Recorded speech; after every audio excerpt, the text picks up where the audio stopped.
அடியே வசந்தி, நேத்து போட்ட வீடியோவுக்கு கமெண்ட் வந்திருக்குடி. என்னன்னு வந்திருக்குங்க? நீங்க ரெண்டு பேரும் சந்தோஷமா பல்லாண்டு காலம் வாழணும்னு வந்திருக்குடி. ஓ அப்படியாங்க. அந்த கமெண்ட் எழுதினவங்களுக்கு நன்றி சொல்லுங்க. அடியே அது மட்டுமாடி, நான் கிடைக்க நீ ரொம்ப புடிச்சு வச்சிருக்கணும்னு எழுதி இருந்தாடி. அது என்னமோ உண்மைதாங்க. இந்த ஊர் உலகத்துல தேடி பார்த்தாலும் இந்த மாதிரி பூம்பு மாடு மாதிரி தலையாட்டுறவர் கிடைக்குமா? எனக்கு தேன் கிடைச்சிருக்கு. அடியே என்னடி சொல்ற, பூம்பு மாடா? ஏங்க நீங்க இந்த கமெண்ட பார்க்கலையே? ஒருத்தவர் என்னைய பேரழகின்னு எழுதி வச்சிருந்தாருங்க. கமெண்ட் எழுதினவங்களுக்கு கண்ணு கிண்ணு தெரியாம இருந்திருக்குமோ? அதுக்கு நான் ரிப்ளை கொடுத்துட்டேனடி. என்னன்னு கொடுத்தீங்க? உங்களுக்கு கண்ணு சரியா தெரியல, ஃபர்ஸ்ட் கண்ணாடிய போய் மாத்துங்கன்னு ரிப்ளை அனுப்புனேன்டி. உங்களுக்கு என்னை மட்டன் தட்டலைன்னா சும்மா இருக்க முடியாதே. நல்ல டீ கடைக்கா கூட்டிட்டு போங்கன்னு சொன்னா மொட்டை தண்ணியா போட்டு வச்சிருக்காரு டீய. நல்ல கடைக்கு கூட்டிட்டு வந்தியா போங்கன்னுட்டு. ஏட்டி, ஒரு நாளைக்கு ஒரு டீ குடிக்கணும், ரெண்டு டீ குடிக்கணும், இப்படி போறதுல எல்லாம் டீய குடிச்சா எப்படி டீ ருசி தெரியும்? எல்லாமே பச்சை தண்ணியாத்தையும் தெரியும். அடியே வசந்தி, கடைசியில வியாபாரம் போறீல ஒரு வீட்டுக்கு, அங்க என்ன டீ நிறைய முறுக்கா வாங்கினாங்க, இம்புட்டு நேரம் வரவ? அது ஒண்ணு இல்லைங்க, பொண்ணு பார்க்கணுமா. யாருக்குடி? அவங்க மயனுக்கா? அட சும்மா இருங்க, அந்த ஆளுக்கு தாங்க. என்னது அவருக்கா? அவருக்கு எப்படியும் 60 வயசு இருக்கும் போலயே. 60ஆம் கல்யாணத்துக்கா பொண்ணு தேடிக்கிட்டு இருக்காரு? ஏங்க அது என்னமோ எனக்கு தெரியலங்க. அந்த பொண்ணுக்கு அவர் 1008 கண்டிஷன்ல போட்டுக்கிட்டு இருக்காரு. நல்ல படிச்ச பொண்ணா இருக்கணுமா, அழகான பொண்ணா இருக்கணுமா, 50 பவுன் நகை வேணுமா, அப்படி இப்படி இந்த கண்டிஷன் போட்டுக்கிட்டு இருக்காரு. இப்படி கண்டிஷன் போட்டா எங்க இருந்து பொண்ணு வரும்? இத்தனை வருஷமா வெயிட் பண்ணிக்கிட்டு இருக்காருல வசந்தி, நல்ல பொண்ணுக்காகவே வெயிட் பண்ணிக்கிட்டு இருக்காரு. அட போங்கங்க அங்கிட்டு. அவர் தலையை பார்த்திருக்கீங்களா? தலைய சப்பி போட்ட பணங்காமண்ட மாதிரி இருக்கு. அவருக்கு 1008 கண்டிஷன் போட்டு பொண்ணு வேணுமாம்ல பொண்ணு. இத்தனை வயசுக்கு அப்புறம் ஏதோ ஒரு பொண்ணு கிடைச்சா கல்யாணம் பண்ணிக்கிட்டு வாழ்றதை விட்டுவிட்டு 1008 கண்டிஷன் போட்டுக்கிட்டு இருக்காரு. இப்படி கண்டிஷன் போட்டா அவருக்கு கல்யாணம் நடந்த மாதிரிதான். அப்படியே இத்தனை வருஷமா வெயிட் பண்ணிக்கிட்டு இருக்காருல்லடி, நல்ல பொண்ணுக்காகத்தையும் வெயிட் பண்ணிக்கிட்டு இருக்காரு. நல்லபடியா அமையும்டி. ஆமா ஆமா, அந்த சப்பி போட்ட பணங்காமண்டைக்கு நல்லா அமையும். போங்கங்க அங்கிட்டு. என்னடி வசந்தி, சப்பி போட்ட பணம் கொட்டா சொல்லிக்கிட்டு இருக்க? ஆமாங்க, அவர் தலைய பாத்திருக்கீங்களா? இங்கிட்டு இங்கிட்டு மட்டுமே முடி இருக்கு, நடுவால முடியே இருக்காது. அடியே இப்படிலாம் குறை சொல்லாதடி. வேற என்னங்க செய்யறது? நம்ம அழகான பொண்ணை தேடுனா அவரும் அழகான ஆளா இருக்கணும். வாழ்க்கையில நிறகுறை இருக்கத்தையும் செய்யும். கிடைக்கிற பொண்ணை கல்யாணம் பண்ணிக்கிட்டு சந்தோஷமா வாழ்ந்து காட்டணுங்க, அதான் வாழ்க்கை. அதை விட்டுப்புட்டு அழகான பொண்ணு வேணும், படிச்ச பொண்ணு வேணும், அறிவான பொண்ணு வேணும்னு சொன்னா எல்லாத்துக்கும் எல்லாமே அமைஞ்சிருமா? ஆண்டவன் எழுதி வச்ச மாதிரியே நடக்கும். அடியே வசந்தி, என்னைய மாதிரி சொல்ல வார? யோ மனுஷா, என் அழகுக்கும் அறிவுக்கும் என்னையா குறைச்ச? என்னைய 1008 மாப்பிள்ள சுத்தி சுத்தி வந்து கல்யாணம் முடிச்சு கொடுங்க கொடுங்க கொடுங்கன்னு சுத்திக்கிட்டு வந்தாங்க. என் கிறகம் இந்த மாப்பிள்ளதையே வேணும்னு உங்க காலடியில வந்து விழுந்துட்டேன். என்னைய மாதிரி பொண்ணு நீங்க கல்யாணம் பண்ணதுக்கு நீங்க 7 ஜென்மத்துக்கும் புண்ணியம் பண்ணிருக்கணுங்க. அதனாலதான் நான் உங்களுக்கு கிடைச்சிருக்கேன். அடியே வசந்தி, எப்பயுமே நீ அழகு தாண்டி. உன்னை அழகு இல்லைன்னு யாரு சொன்னது? நீ போய் ஐஸ்வர்யா ராய் பக்கத்துல நின்றா ஐஸ்வர்யாவே தோற்று முடி, நீந்தே டாப்பா இருப்ப. ஆமா, இப்படியே சொல்லி சொல்லிதானே மயக்கி வச்சிருக்கீங்க. சீக்கிரமா டீ குடிச்ச காசை கொடுத்துட்டு சீக்கிரம் வாங்குங்க. பைக்ல முறுக்கு கூடைய வச்சுட்டு வந்திருக்கேன். காக்கா கீக்கா தூக்கிற போகுது. இந்த வாரேன் டீ.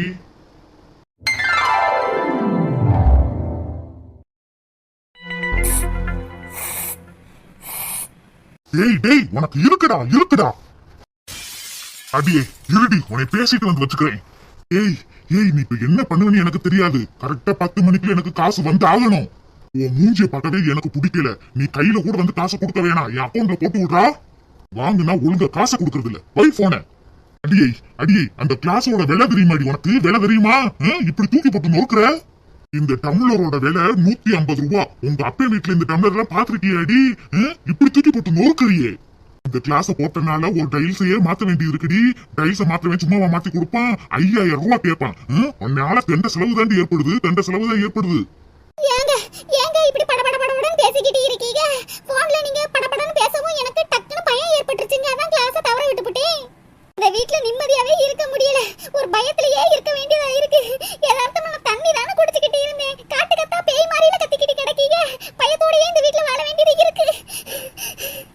அடியே யார பார்த்துட்டு பேயின்னு சொல்ற? யார பார்த்து பேயின்னு சொல்ற?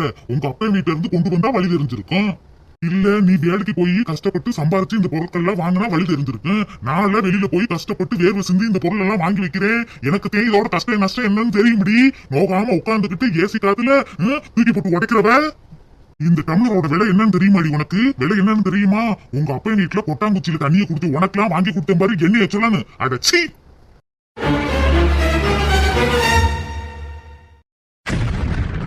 எரும மாடு 150 ரூபா டம்ளருக்கு இப்படி காட்டு கட்ட கத்தி இப்படி 40,000 ரூபா போன் இப்படி தூக்கி போட்டு உடைச்சிட்டு போறாரே இந்த மனுஷன்.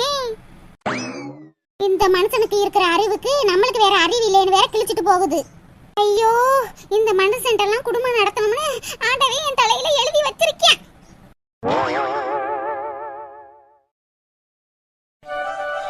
அடியே வசந்தி, வசந்தி. என்னங்க? இந்தாடி, இத கரண்ட் பில்லுக்கும் கட்டிக்க, பால்காரனுக்கும் கொடுத்துக்க. ஏங்க, நான் போன மாசமே உங்ககிட்ட 200 ரூபாய் கேட்டேன். என்னது 200 ரூபாயா? எதுக்கு 200 ரூபா? ஏங்க, அதான் போன மாசமே உங்ககிட்ட சொல்லிட்டேன்லங்க, எனக்குன்னு சில தேவைகள்லாம் இருக்குல்லங்க, அதைத்தான் நிறைவேற்றிக்கிறதுக்கு ஒரு 200 ரூபாய் எக்ஸ்ட்ரா கேட்டேன். வீட்டுக்கு தேவையான பொருட்கள் எல்லாமே நான் வாங்கி போட்டேன். பால்காரன், மளிகைக்காரன், காய்கறிக்காரன் எல்லாத்துக்கும் காசு கொடுத்து உனக்கு வாங்கி போட்டேன். அதை விட உனக்கு என்னடி தேவை இருக்கு? ஒரு உப்புல இருந்து கற்பூரம் வரைக்கும் A to Z எல்லாமே வீட்டுக்கு தேவையானது வாங்கி போட்டேன். திரும்பவும் எக்ஸ்ட்ரா 200 கேக்குறியடி, எதுக்குடி? ஏங்க, நீங்க எல்லா பொருட்களையும் வீட்டுல வாங்கி வைக்கிறது என்னமோ உண்மைதாங்க. ஆனா மத்தியான நேரத்துல ஐஸுக்காரன் போறான், பழவண்டிக்காரன் போறான், பஞ்சு மிட்டாய்க்காரன் போறான். அதெல்லாம் எனக்கு வாங்கி சாப்பிடணும் போல ஆசையா இருக்குல்ல. என் கையிலயும் காசு இருந்தா நான் வாங்கி சாப்பிடுவேன்ல. எந்த நேரம் பார்த்தாலும் உங்களையே தேடிக்கிட்டு இருக்க வேண்டிய அவசியம் இருக்காதுல்லங்க. அதையும் 200 ரூபாய் எக்ஸ்ட்ரா கேட்டேன்.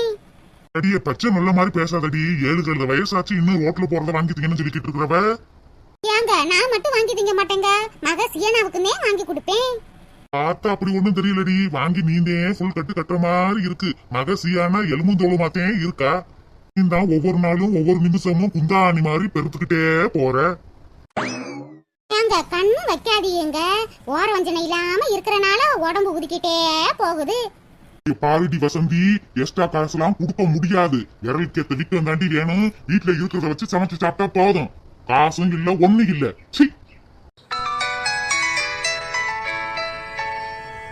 என்னம்மா சும்மா சும்மா போன போட்டுக்கிட்டே இருக்க? இந்த மனுஷன்ட்ட ஒரு 200 ரூபாய் கேட்டதுக்கு என்ன கத்து கத்துறாரு? சுப்பிரமணி, செலவுக்கு காசு இல்லல, ஒரு 1000 ரூபாய் இருந்தா போட்டு விடுல. ஏம்மா, நேத்து தானமா உனக்கு 1000 ரூபாய் போட்டு விட்டேன். நீ காசு போட்டு விட்ட. உன் தங்கச்சி செலவுக்கு காசு இல்லன்னு சொல்லி கேட்டா, அதான் 1000 ரூபாய் அவட்ட கொடுத்துட்டேன். என்னது, தங்கச்சிட்ட கொடுத்துட்டியா? தங்கச்சிக்கு 1000 ரூபாய் கொடுத்தனே. உன் தங்கச்சியும் குடும்ப ஈஸ்திரி, அவளுக்கும் செலவு இலவுக்கு தேவைப்படும்ல. சும்மா சும்மா கணக்கு கேட்காம 1000 ரூபாய் போட்டு விடல. சரிம்மா, இந்த போட்டு விடுறேன். சரி வை. அடியே, என்னடி பாக்குற? நான் உழைக்கிறேன், நான் சம்பாதிக்கிறேன். நான் யாருக்கு வேணாலும் குடுப்பேன்.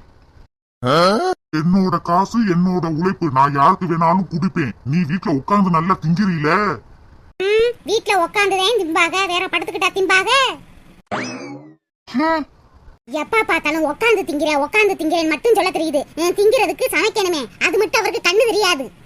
ஆத்தாக்காரவ மட்டும் காசு கேட்டா போதும், கணக்கு வழக்கு எதுவும் கேட்கறது இல்ல, டான் கொடுக்க வேண்டியது. ஆனா பொண்டாட்டிக்காரி 200 ரூபாய் கேட்டா என்ன ஆட்டம் ஆடிட்டு போறாரு.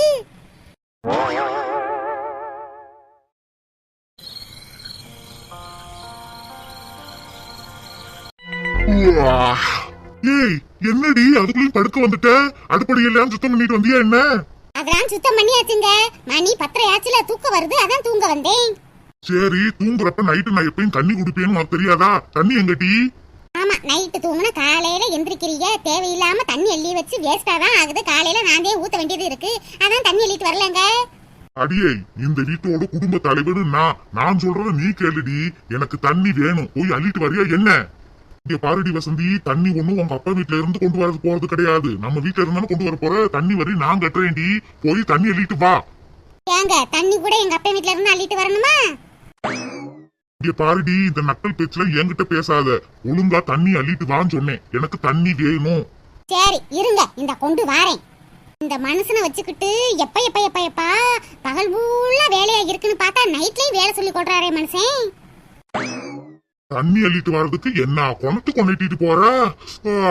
தூக்கம் கண்ணை சுட்டிக்கிட்டு வருது. படுப்போம். அட அடக்கடவுளே, தண்ணி வேணும் தண்ணி வேணும்னு அலறிக்கிட்டு கிடந்தாரு மனுஷன். தண்ணி அள்ளிட்டு வரதுக்குள்ளே தூங்கிட்டாரே. இப்படியே தண்ணியை சுட வச்சு கொண்டு வந்து இப்படி வைக்க வேண்டியது நைட்டு பூரா, அப்புறம் தூக்கி வெளியில ஊத்த வேண்டியது. தண்ணிக்கு கேடு, இவருக்கு கேடு, கொண்டு வர எனக்கும் கேடு. ஐயோ, எனக்கு வர கோபத்துக்கு இந்த சுடுதண்ணியை ஒரு மூஞ்சிலேயே ஊத்தலாம் போல இருக்கு. பகல் முழுக்க என்னமா கிளியா கிளிக்கிறாரு. உட்காந்து திங்கிறேன்னு என்ன பாடுபடுத்துறாரு.